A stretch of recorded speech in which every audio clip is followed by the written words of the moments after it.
সিনেপ্লেক্সে প্রথম 2.5 দিনে 1,20,00,000 টাকা গ্রস সেল হয়েছে। 129টা হলে আমাদের সিনেমা চলছে।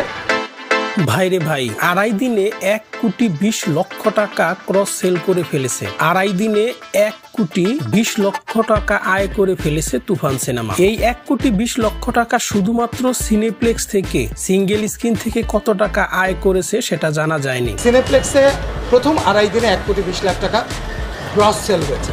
129টা হলে আমাদের সিনেমা চলছে। 129টা হলে হাউসফুল। তো বন্ধুরা, আমরা কিন্তু জানি সিঙ্গেল স্ক্রিনে শাকিব খানের দাপট অনেক বেশি, আর সিঙ্গেল স্ক্রিনে প্রত্যেকটা শো যাচ্ছে হাউসফুল। আমরা সিনেপ্লেক্স কর্মকর্তার কাছ থেকে জানতে পেরেছি তুফান সিনেমা নাকি 20 বছরের রেকর্ড ভেঙে ফেলেছে। আজকে একটা নিউজ মিডিয়াতে, বড় নিউজ মিডিয়াতে আমি দেখেছি যে গত 20 বছরে তারা নিউজ করেছে, গত 20 বছরে এই ঘটনা ঘটেনি। এটা রেকর্ড।